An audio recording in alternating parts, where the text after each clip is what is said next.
Did you miss your deadline to renew your Medicaid coverage?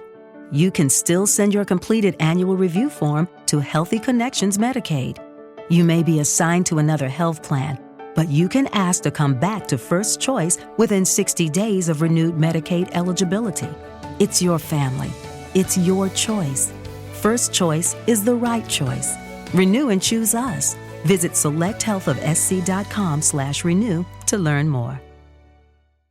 Experiences are what people love the most about travel. Viator is a website and app where you can book travel experiences like hiking Mount Kilimanjaro in Tanzania or enjoying the views while cruising on a catamaran in the Caribbean. They offer everything from simple tours to extreme adventures. With over 300,000 bookable experiences in 190 countries, there's something for everyone. Plus, Viator's travel experiences have millions of real traveler reviews, so you have the information you need to book the best activities for your trip. When you book a travel experience with Viator, there's always flexibility and support with free cancellation, payment options, and 24/7 service. Download the Viator app now and use code Viator10.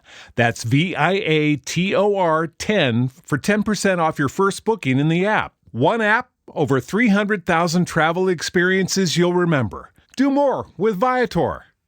Hi there, Andrew Dunkley here. Thanks for joining us on this, the latest edition of Space Nuts. Until next week when it won't be the latest edition. But anyway, we'll get there. Coming up on this episode, we're going to stick to the solar system. We're going to get very close to home and talk about my next door neighbour. No, not quite that close. But we're going to talk about the moon. It's now been discovered that it's older than we thought. Fred remembers that. And mapping ice on Mars. We're talking water ice. We will also be dealing with some questions from Paul about the James Webb Space Telescope. Rennie is asking about how you calculate travel time in space. And a question from Sweden. Why is astronomy important? I'll answer that one right now. Because. That's all coming up on this edition of Space Nuts. 15 seconds. Guidance is internal. 10, 9. Ignition sequence start. Space Nuts. 5, 4, 3, 2. 1, 2, 3, 4, 5, 5, 4, 3, 2, 1. Space Nuts. Astronauts report it feels good. And joining me to cover all of that is Professor Fred Watson, astronomer at large. Hello, Fred. Hello, Andrew, and broadcaster at large yourself, too. Broadcaster at large. Yeah, I'm getting larger. It's a problem when you go on cruise ships. They just tend to keep shoveling food in your face. It's I think they could solve third world hunger problems if they just sent cruise ships there. I reckon everything would be fine. Yeah. One way of doing it. But yes, otherwise fine. Now, let's get stuck straight into it, Fred, because there's a couple of interesting stories around, as always. There's always interesting stories in astronomy and space science. But this first one, very close to home, because the moon has been using some kind of face cream because it doesn't look as old as it really is. They've just discovered it's older than we thought. Yeah, that's right. And we're now talking about, I guess, what you might call precision dating of the solar system. We've kind of narrowed down the birth of the solar system to around about 4.57, I think it is, billion years ago. And so, you're talking about that's hundreds of a billion, which is sort of tens of millions. So you've got we've got some nice accuracies being brought up. And just to recap, we've talked about this many times before. We think the moon originated in the early history of the solar system when the planets were sort of in their infancy. Remembering that the solar system started off as a protoplanetary disk, excuse me, a disk of material orbiting the infant sun, which was very dusty, had gas in it, and all of that came together to form the planets as we know them today by this process we call accretion, which is stuff sticking together and typically under its own gravity. So the planets at that time were very hot because the impacts, the bombardment of all the debris in this protoplanetary disk, the energy of those impacts actually went into warming up the protoplanets, and so most of the early solar system, a lot of these worlds, which we now think of as solid bodies, like the 4 rocky planets, were actually molten. They were what we might call lava worlds. They had molten surfaces. Yeah. And in the middle of this scenario, here's the Earth with its probably molten surface. Something comes along and smashes into it, and that then raises a cloud of debris, which eventually coalesces to form the moon. And as I've said many times before, we call that hypothetical body. You probably remember the name yourself, the thing that smashed into the Earth to form the moon. Theia. Yeah, that's it. Yeah, the mother of the moon in, I think it's Greek mythology. That's the first time in my life I've ever remembered something. No, I can vouch that that's not the case. I think I've heard you do it twice, actually. It's true. So the... Okay, Dave. All right. Let's keep going with the story. So this was, it's very hard for us to imagine looking at the Earth and the Moon today, these two marvelous bodies that mean so much to us. To imagine a scenario where they were effectively molten bodies, but that's was certainly the case. It's how they both became spheres, because they were sufficiently soft that gravity could pull them into a spherical shape. It obviously took them a while to cool down. Yeah. But that's a key part of the process in understanding the age of these things, is actually when they stop being molten. And that's basically a lead into the story that we've got today, which actually comes from scientists at the University of Chicago and the Field Museum, which I think is also in Chicago. It's two very eminent planetary scientists who've done this work. This is not, somebody's mad hypothesis. This is real stuff. And what they reason is that if you can find crystals and you can somehow manage to date them, then the crystals only formed after the moon solidified. So what you're doing is you're giving yourself a sort of minimum age for these crystals, or for the origin of the moon, by measuring the time when these things actually crystallized, because that's more or less the same time. It probably wouldn't have stayed molten for very long, this lunar magma ocean, as they call it. And so what they've done is they've gone back to 1972 when Apollo 17 brought back samples of moon dust. Some part of that, is it 385 kilograms or so of stuff that came back from the moon with the Apollo astronauts. And they've reanalyzed some of the crystals that dust contains. And in particular, what they are looking at are crystals of zircon, which is mineral that's commonly found. But they've taken this 1972 sample and they've reanalyzed it using absolutely up-to-date techniques which weren't available in 1972, including a process called atom probe tomography. Well, tomography is looking at the shapes of things, or cutting things to see their shape. And we all know what it is because we've seen computer-assisted tomographs of our own bodies often. I have, certainly. But this is at the atomic level.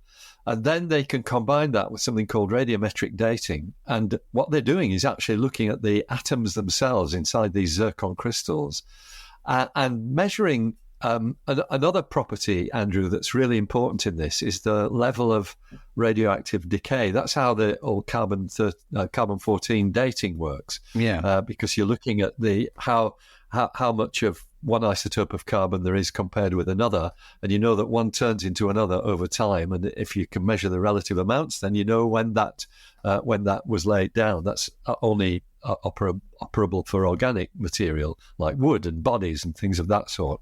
But they're doing this with atoms, and yet. So that is the bottom line. The answer they come out with is from the age of those crystals, they suggest that the moon is at least 4.46 million years old, which is 40 million years older than we thought it was. Wow, that's a huge number.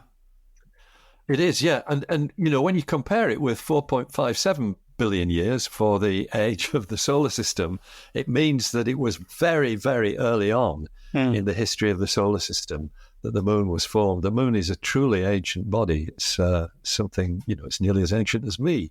Yeah, well, it is old and grey, basically. It's pretty bald in places as well. It is very bald in places. I suppose the question for me, though, is if the moon is 40 million years older than we thought, does that mean the Earth is 40 million years older than we thought? Or is that not the same thing? It probably does, actually. You've got two things here. You've got the formation of the Earth, and then this impact that caused the moon to be formed. So what this research is doing is specifically looking at when the moon cooled after that event. Now, it begs the question: did the Earth and moon cool at the same time?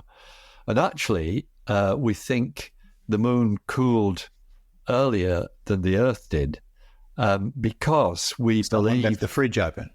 No?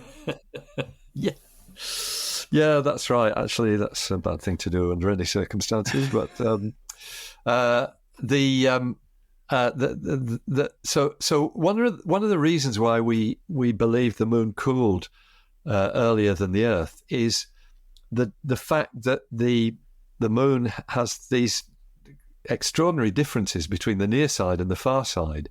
So the near side has a thin crust, and it's got all the lava flows which we see as the maria, the grey areas. The back side is nothing like that. It's mountainous, cratered. There's about one or two of these little grey areas, but they're nothing like as big as the ones on the side facing us. And we think that is because the tidal locking of the moon into the Earth, so that it always faced the Earth, took place very soon after the formation of the moon, because the two bodies were a lot closer together then than they are now. Yeah, and we think that Earth was still hot, still a magma world, and that is why the backside of the moon, which would be a cooler side, actually got a thicker crust, because the gases, the silicates that were sort of in vapor form, could condense more readily on the backside of the moon because it's actually cooler.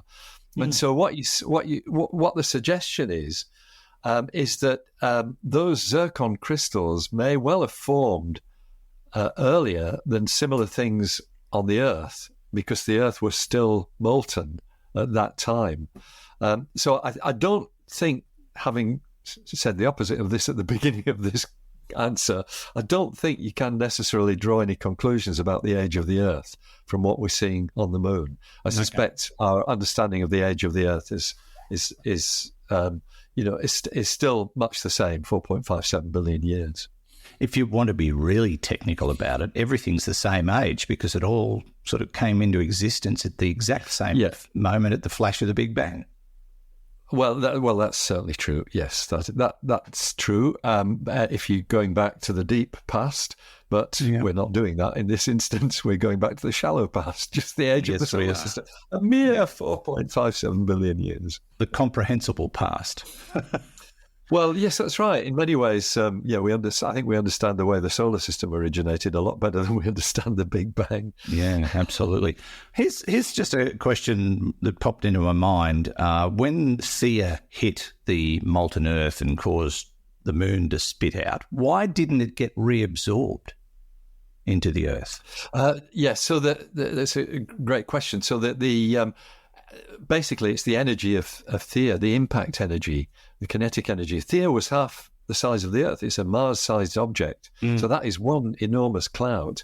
And yes, you can well imagine a debris cloud, which, because that impact was so energetic, what it does is pushes the debris from it out faster than the escape velocity of the Earth.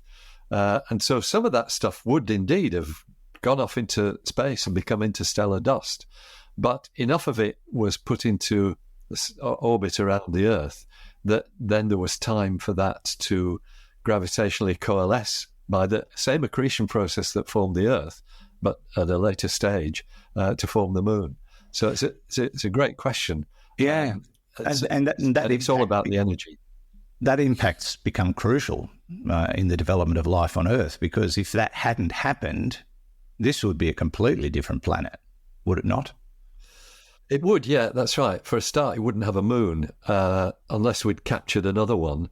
And the moon is thought to have stabilized the rotation of the Earth. The fact that the moon's a body with 1/80th of the mass of the Earth, that's quite high for a satellite compared with its parent body, when you think of things like Io compared with Jupiter, for example. So that's like acted as a flywheel to stabilize the Earth's rotation. And that in itself has been instrumental in the evolution of life on Earth. It's fascinating, isn't it, when you really think about it, that one thing in the whole history of the universe made us possible. How big would Earth be if Theia didn't hit us?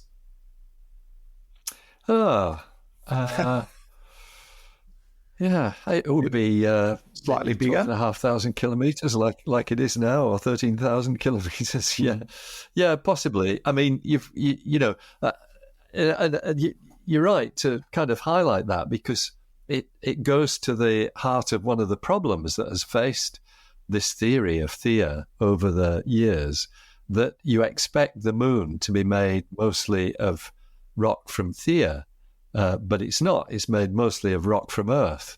Yeah. And that was, we've covered this before several times, but it was Japanese scientists who figured out probably 4 years ago now, 5 years ago perhaps, that if the Earth was still a magma world or a lava world with a molten surface, then if that happens and something clouts it, then you tend to get the debris being part of the Earth rather than part of Theia.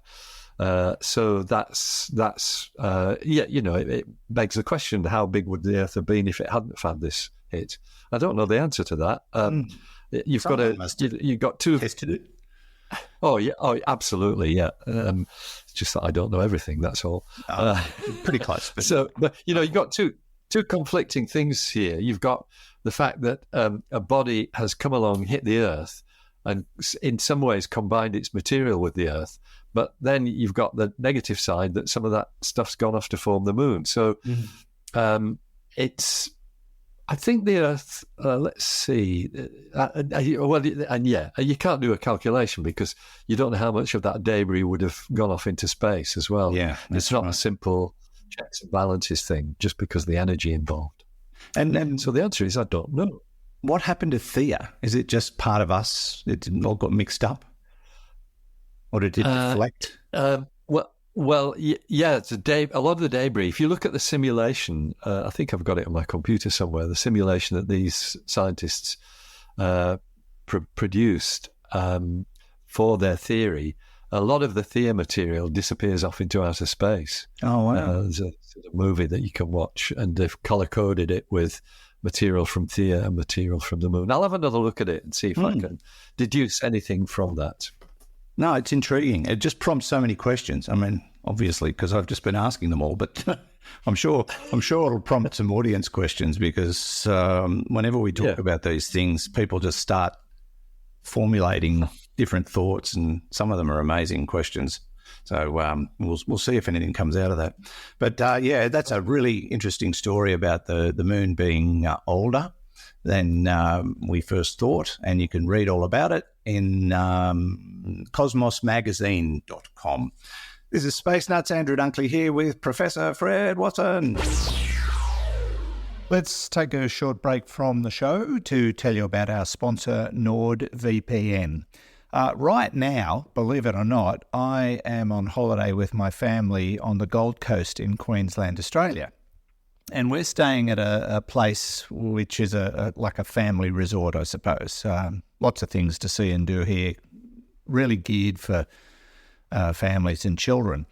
And of course, they have Wi-Fi, which is a public, unsecured Wi-Fi service. So naturally, you want to secure your access, and I've got my phone and my tablet secure with NordVPN, our sponsor, and it's been seamless. It's been absolutely perfect. I have noticed no slowing of speed, no problems whatsoever, and I feel secure that nobody can hack me. I'm not going to get spammed. I'm not going to have any problems, and I can do what I need to do, including the recording of this NordVPN sponsorship spot, and it's all going to go perfectly well.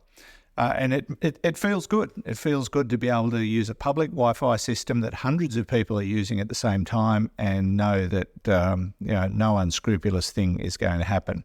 Now, as a Space Nuts listener, as always, we are offering you a great deal through our special URL.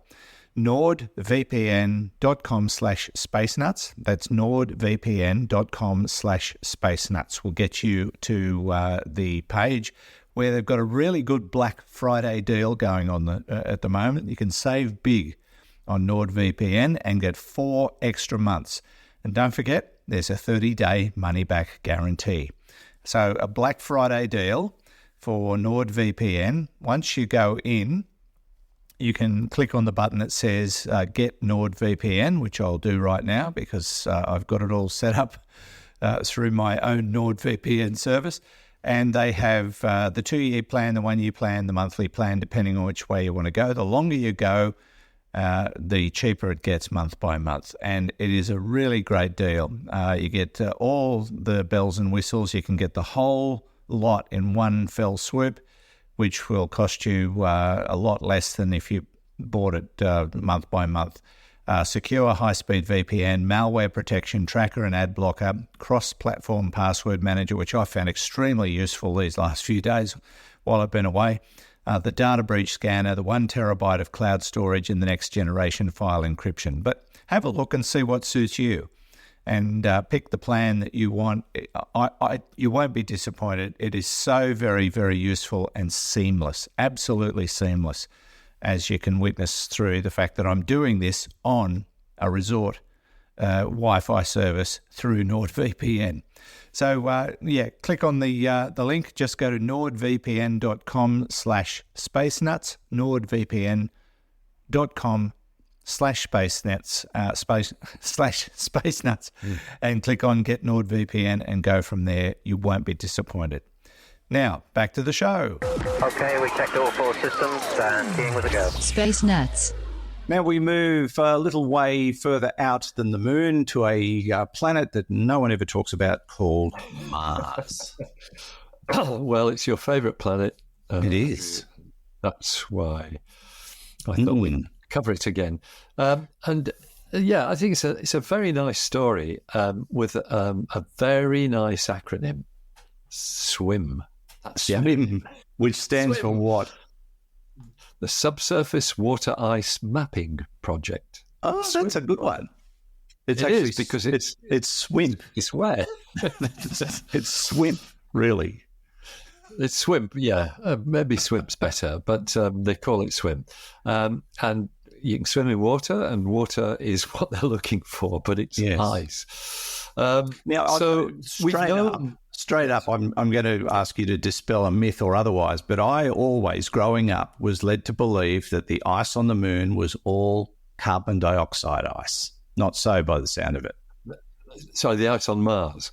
On Mars, sorry. I keep doing that, don't I? They both start with M. Yeah, the ice on Mars was all carbon dioxide ice. I don't know why. Yes. I don't know why that was always a thing, but that's what I was led to believe as a kid.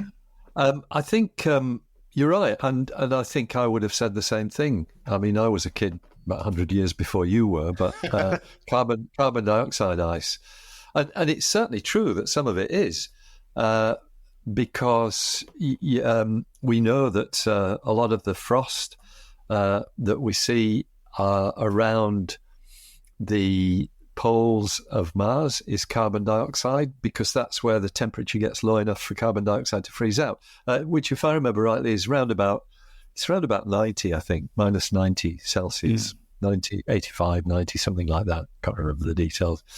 But so there is definitely carbon dioxide frost in winter on Mars. And I think that's true mostly in the Arctic regions and the Antarctic regions. Oh, okay. But a lot more of Mars's ice is water ice. And in fact, a statistic that amazed me when I read it, and I think it's on a NASA page, so this was fairly authentic, this is quite some years ago, that if you melted the water ice just on the moon's south polar cap, you'd flood the planet to a depth of 10 meters or something. Is that right? Yeah, it's just colossal amounts of water. That's right, yeah. And, you know, in a way that it's why we are so concerned about the polar caps here on planet Earth, because so much is locked away in there. If you start melting them all, you've suddenly got ocean sea level rise. We see it already in the Pacific Islands. Well, Fred, I happened across a story this morning that there's one group of scientists that are saying it's too late. We're past the point of no return in terms of climate change on the planet. The tipping point. That's right. And that's it's scary stuff. Yeah, it is. Yeah, it is scary stuff. Mars, on the other hand, it's got lots of ice, but it's locked up. And certainly people used to think that the poles were the only place where you do have water ice on Mars. But then many, many discoveries made since then, and particularly with, was it Phoenix, the spacecraft that sat in the northern Arctic, just a little platform, not a rover. This must be back in 2008, actually. It was a long time ago. It's the one that used the backhoe to scrape the surface? Yeah, that's right. Little backhoe to scrape the surface. And sure enough, within a couple of millimeters down, they hit ice. It's a permafrost there. There's a famous photo of that. Mm. Yeah, and there's one photo I sometimes show in talks when I'm talking about Mars that shows the scrapings on the day it was done, and then the scrapings 2 Martian days later. And you can see little scraps of material in the one where it's just been done, which are lumps of ice. And 2 days later, they've gone because they sublime. They go straight from a solid to a gas. They don't melt because the pressure's too low. And then, so that was really good evidence that it was water ice that you were talking about. But then it was analysed by the equipment on board Phoenix, and sure enough, it was water ice. So what the story is today with the SWIM project is because ice is really going to be such a major resource for future astronauts on Mars. That NASA thinks it's a good idea to have a map where we know we've found it. And they've used several different sources of data, including many NASA missions, the Mars Reconnaissance Orbiter, Mars Odyssey, 2001 Mars Odyssey project, and now there's one called Hello, this is NASA. I can't even find my phone. It probably is NASA, yes, complaining. Hang on a minute. Sorry, let me just deal with this. I'll search. I love that traditional old ringtone too. Ho hum, ho hum. We also Yeah, sorry. I was. The trouble is, I can't even put my phone on silent because it also rings on my computer now because the two talk to each other. Yeah, they do that, don't So they? there's no point in putting on silent. There you go. Anyway, so yes, Mars Reconnaissance Orbiter, Mars Odyssey, and Mars Global Surveyor. And so what they've done is, they've taken all these data sets and it essentially comes to a point where you identify the likeliest places to find Martian ice that you could dig up by future missions. And one of the things that they look for, this is a really interesting one as well, they look for recent impact craters on Mars because often if you have an impact crater, and it might only be, a few meters across because they can be resolved now by all these orbiting spacecraft looking down on Mars. Have an impact crater that's small like that. What it does is it blows away the subsurface soil and possibly rock as well. And what you get is an ice layer underneath. So you basically they can color code the surface to reveal the ice. If from these impact craters. So they've used that as well to contribute to this map, the SWIM map that's been produced. It's worth a look for it. It's a NASA page. The headline is NASA is locating ice on Mars with this new map. Yeah, is it going to be an actual map? Are they actually going to produce the map proper? Or is this just what they're calling the project? Oh, I'm looking at it. Oh, are you? Yeah.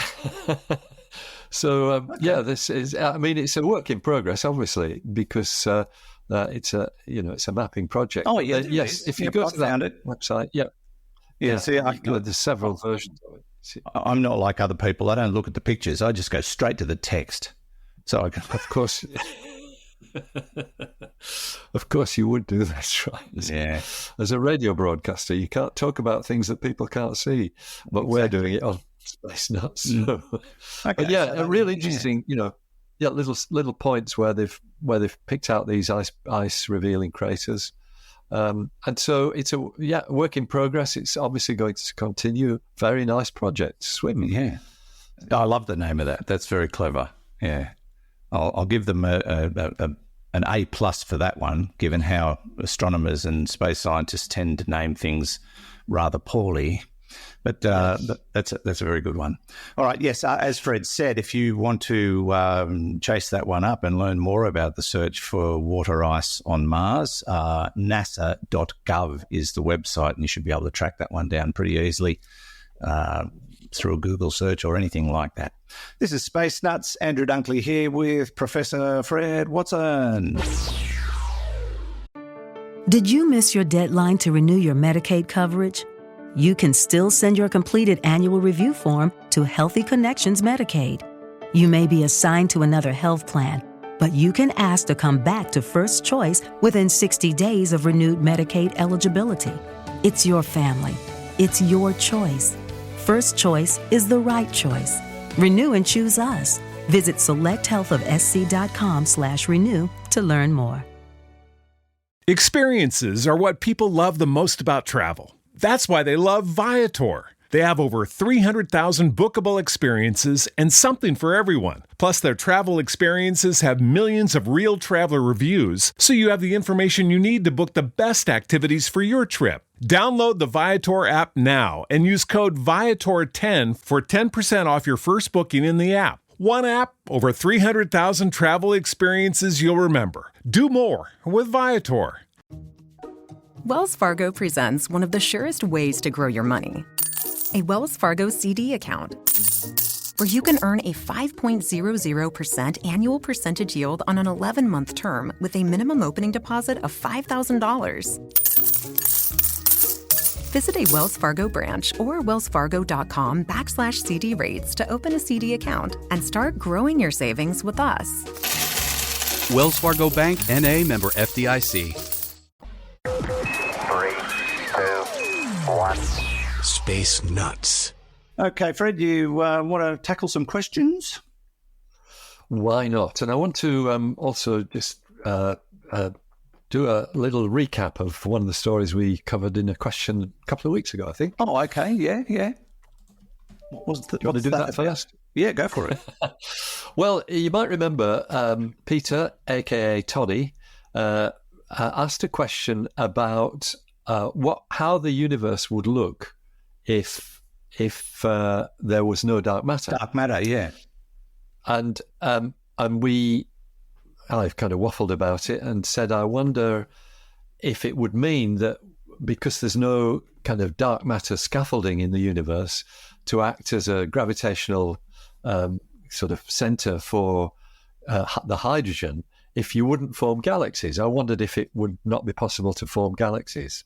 And so we have, and we were talking also about MOND, the modified Newtonian dynamics, which is an alternative view of the universe that attempts to eliminate dark matter. It suggests that at very low accelerations, Newton's laws don't hold, and you've got something else. Yeah, different accelerations, and we've got our kind of a secret route into the world of MOND, modified Newtonian dynamics, is young Peter Verweyen, who's a Space Nuts listener and a good friend, and he. I think I invited him in that episode to comment on it, and he has done. Oh, so, very good. Let me read what Peter says, which is it's great stuff. He says, "Hi, Fred. That's a good start. I'm listening to the latest episode of Space Nuts, and here I am correcting you about MOND. With regard to Peter or Toddy's question, you were nearly right, but the wrong way round. MOND forms huge galaxies, far too large." So Peter's saying the theory's still got some way to go. He says simulations show that a universe ruled by MOND will consist of only a few huge galaxies with little or no other structure. This is because Mondian gravity is far too strong in regions of uniform density, just after the Big Bang. Voids form and are cleared too quickly, and everything collapses into truly massive galaxies and truly massive black holes and galaxies. And then he comments on the end, "We're working on the solution." Good on you, Peter. Keep up the good work. It's great. That's so informative as well. It is. It's great. Thank you. I think the solution would be blue tack. That would be, that solves a lot of things. Yes, it does. Gaffer tape, maybe. Yeah, got some of that too. All right. Well, that should solve Toddy's problem. Wrote to us a few weeks ago. Well, it's the answer to the question, which was a great question, and that's what you get. You get big galaxies, which we don't have. Yeah. Mm-hmm.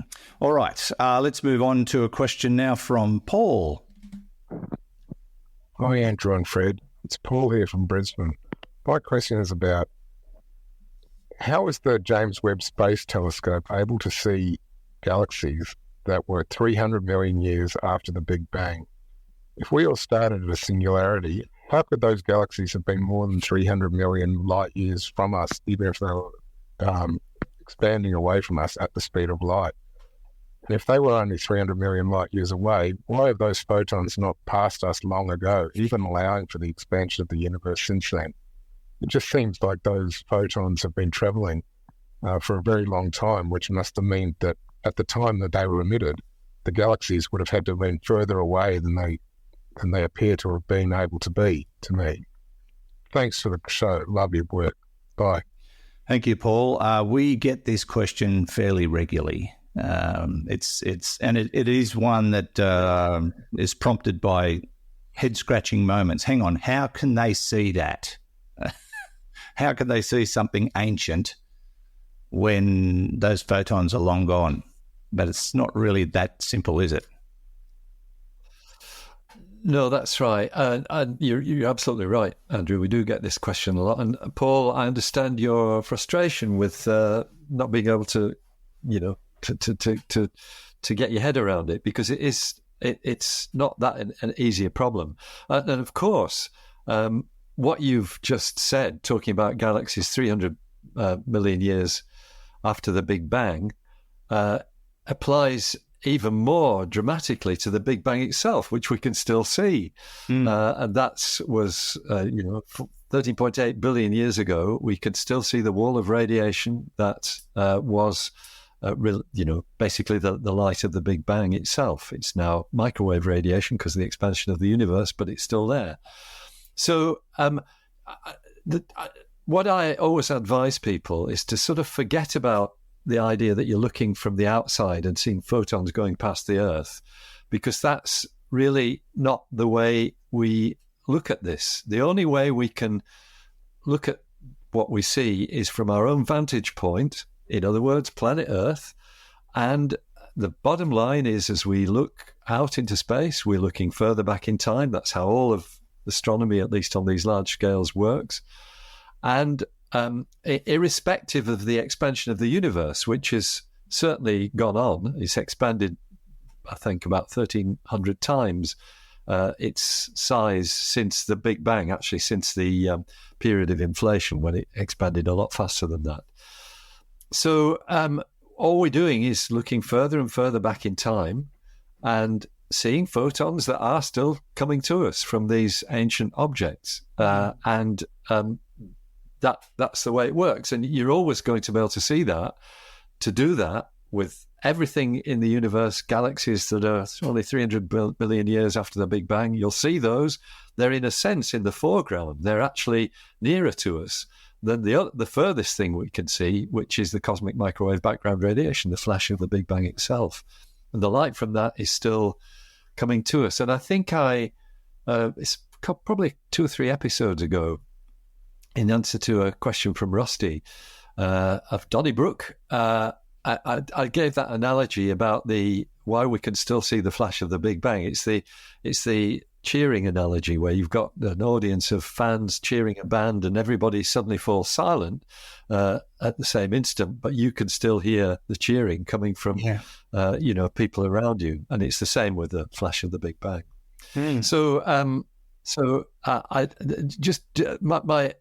My advice is always just think of it from our perspective. Sitting here on Earth, don't worry about photons that have gone past. Just worry about the ones that we actually receive, because that's all we can do is detect things from our own vantage point, and we still see those photons. Yeah.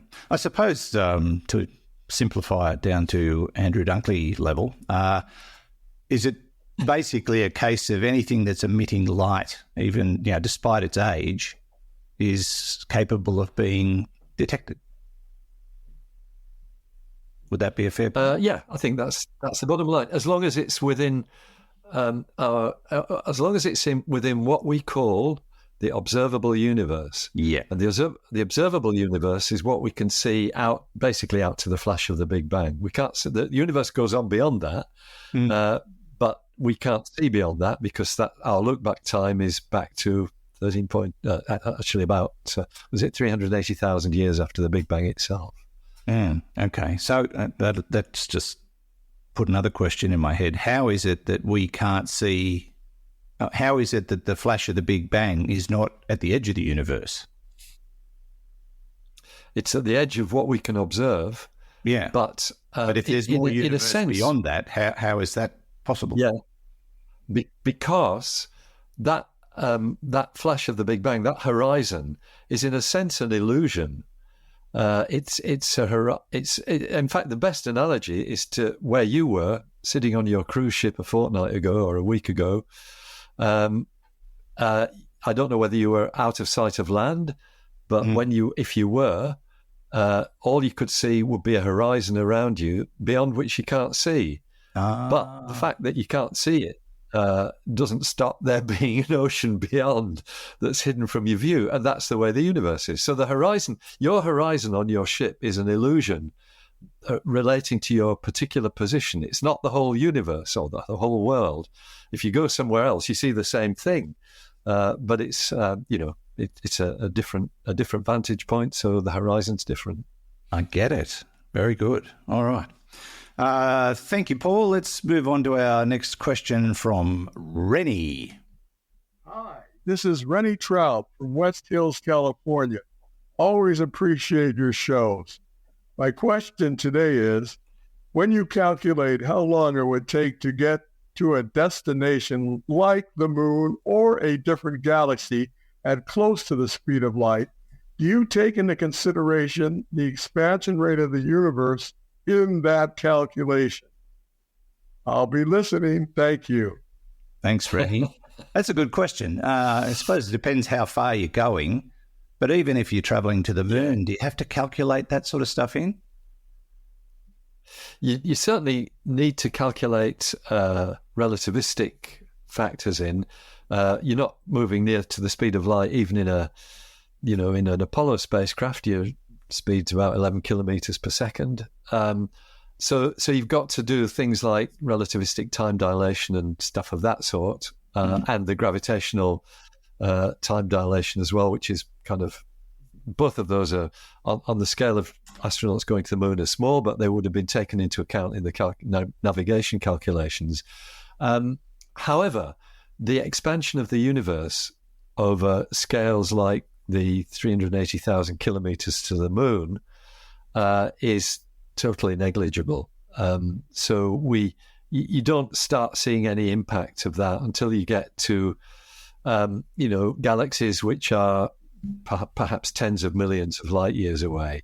Right. And so far at the moment, we haven't got any way of traveling in those. If we had kind of wormhole technology that would let us get instantaneously from one bit of the universe to another, you would have to take that into account. You definitely have to take the expansion of the universe into account. But we haven't got that. That would, if you travelled by wormhole, that would technically be time travel, wouldn't it? Because what you're seeing is ancient, but instantly getting there suddenly puts it in the present, and it's not going to be there anymore, is it? Yeah. You'd have to allow for that.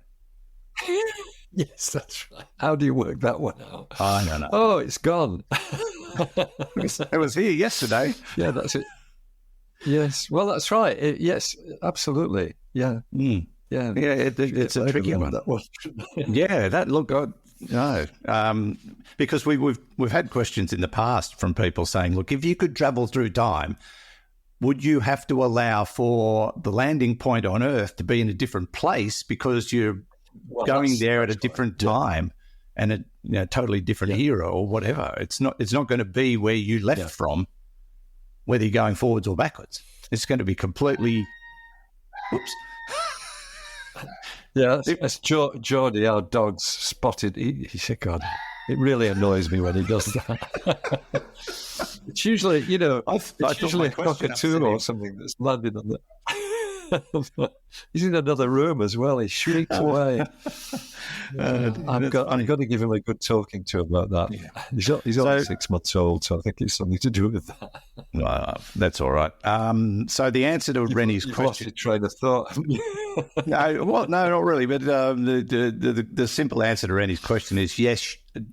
Over a long haul, you would have to allow for all of those contingencies, or you'd end up stranded somewhere. I mean, that's the bottom line, isn't it? It is. Yeah. See? Geordie's right. See, Geordie agrees as well. Absolutely. Okay, I think we covered that, Rennie. I don't know. I think we covered it. Yeah, I think we got it. So, yes, the answer is yes. Let's take a text question now from, I hope I get the name of this right, Man Soberg from Sweden. I love space, physics and astronomy, but sometimes when I listen and read about a distant object in the sky, I start to ask questions.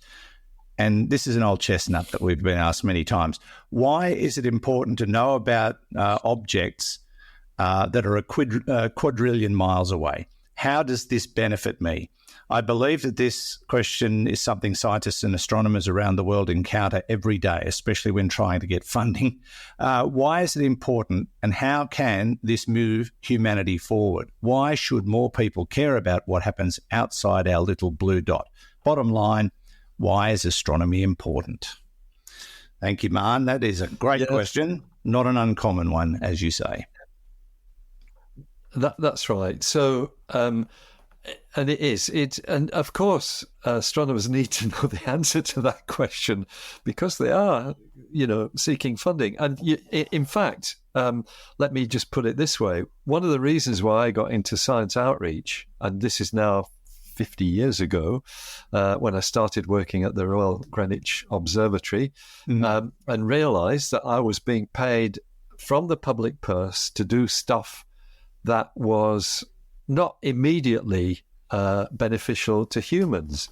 So I had a moment of reckoning with that and thought, well, at the very least, I've got to be able to tell people about what we're doing just so that they get at least some interest from it.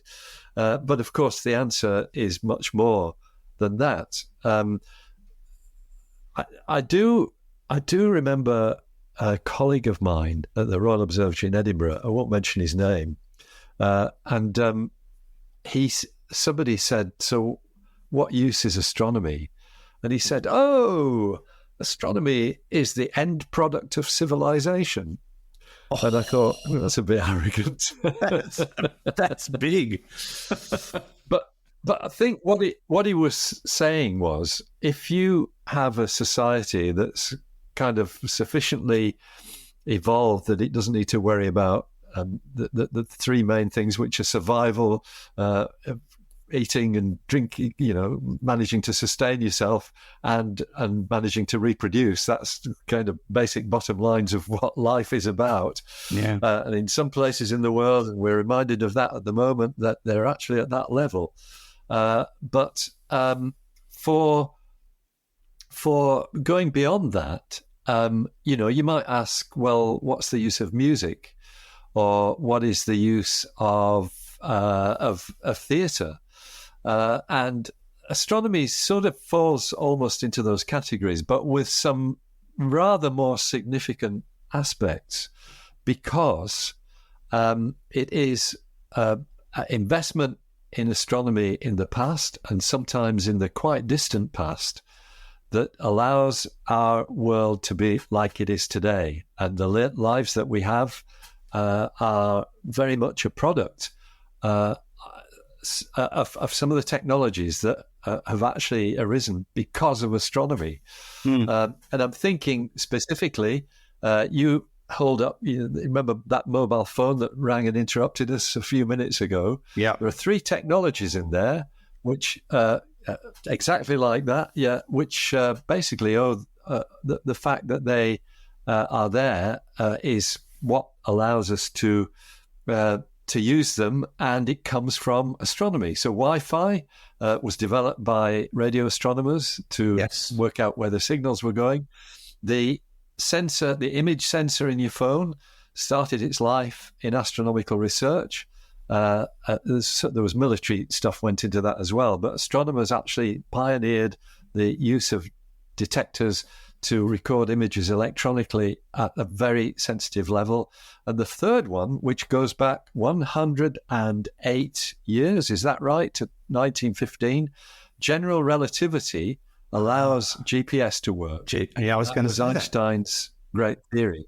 Mm. And it was proven by astronomers. Astronomers had the wherewithal to demonstrate that general relativity is correct. We now live in an era where we use it every single day in the GPS in our phone. If you didn't have relativistic corrections, your GPS would be at least 10 kilometers out, and that is pretty useless if you're trying to find very a way useless. Yes, especially driving around Sydney Harbour. So the bottom line there is, what you're saying is that government investments in astronomy, whether they're in the academic sector or in infrastructure like the stuff I work in, is done with a view to, in a sense, protecting the future, or with an eye to what future developments might come from it.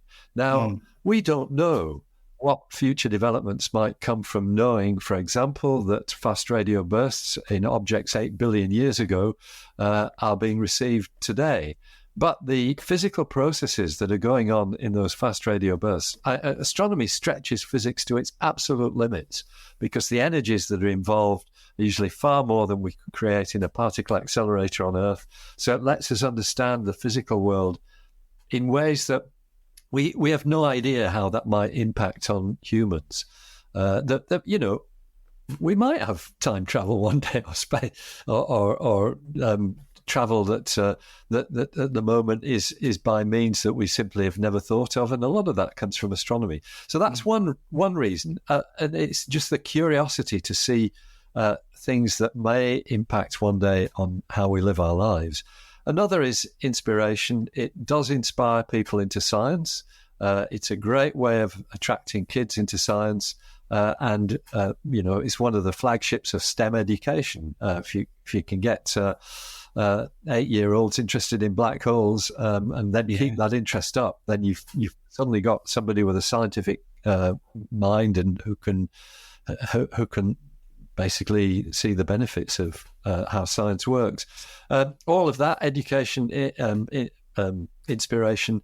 There are aspects of astronomy that do impact our day-to-day lives, and one of them would be if there was a potentially hazardous asteroid that needed to be observed by the world's most sensitive telescopes. You're going to want to know where it is and when it's going to hit the Earth. So all of those things conspire together to give governments an incentive to fund astronomy. We still have to work very hard on it. Astronomical funding is not great. I do remember a statistic I worked out back in 2000 was that the public money that went into the Sydney Olympic Games, is that 2000 it was, wasn't it? Yeah. The public money that went into those games was enough to run the whole of Australian astronomy for 100 years. And that just gives you an idea of what you're talking about in terms of budgets. It's probably, it's more than that now, but that at that time was the equation. So astronomy is actually pretty cheap compared with some of the other things that we do. Actually, there's another statistic that I quite often use, and that is, let me see if I can pull the numbers into my head. If you have a $2 billion project, and that would be the extremely large telescope, that's enough to run the US military for slightly less than a day. Yeah, that sort of puts it in perspective rather rapidly, doesn't it? Mm. Yeah. I think, Fred. Go on. No, I was just going to say, what we're saying is that astronomy, whilst some of these numbers look big, and particularly in the space world, I mean, the European Southern Observatory's ELT, the Extremely Large Telescope, which has got that $2 billion price tag or thereabouts, is absolutely at the top end of what we in astronomy look at. Most of our budgets are way, way below that. And so that just puts it a little bit into perspective. Indeed. I think you had people sold on mobile phones. If they couldn't have their mobile phones, the world would be in dire peril. So all you have to say is, well, if there was no astronomy, you wouldn't have a mobile phone. They'd go, oh, okay, yeah, no, I get it. No worries. Yeah. End of story. End of story. Total end of story. Yeah. Great question, though, and it's one that always comes up, and it's worth investigating, if you like, from time to time. Thanks, Man, and hope all is well in Sweden, yeah. If you have a question for us, please send it through via our website. We'd love to hear from you. Don't forget to tell us who you are and where you're from. spacenutspodcast.com is where you can find us and have a look around while you're there. Fred, we're done. Thank you so much. It was an enlightening program this week for a change. Uh-huh. Yeah, full of life. Absolutely. All right. Thank you, Andrew. Pleasure. Thank you, Fred. Great pleasure. See you on the next episode. Fred Watson, astronomer at large, part of the team here at the Space Nuts podcast. And thank you to you for listening, and thanks to our patrons, of course, who contribute to the show. We really appreciate that. And you can do the same too through our website. And don't forget to keep those cards and letters coming in. And thanks to Hugh in the studio, because... And from me, Andrew Dunkley, we'll catch you again on the very next episode of Space Nuts. Bye-bye. Space Nuts. You've been listening to the Space Nuts podcast. Available at Apple Podcasts, Google Podcasts, Spotify, iHeartRadio, or your favorite podcast player. You can also stream on demand at Bytes.com. This has been another quality podcast production from Bytes.com. Wells Fargo presents one of the surest ways to grow your money. A Wells Fargo CD account, where you can earn a 5.00% annual percentage yield on an 11-month term with a minimum opening deposit of $5,000. Visit a Wells Fargo branch or wellsfargo.com/CD rates to open a CD account and start growing your savings with us. Wells Fargo Bank, N.A., member FDIC. Hello, saver. Whether you're saving for that trip to the tropics or saving for an emergency, now is the time to take advantage of Wells Fargo's savings options. Wells Fargo offers savings accounts that can help you save towards your goals. So, what are you saving for? Visit a Wells Fargo branch or wellsfargo.com/save to open a savings account today. Wells Fargo Bank, N.A., member FDIC.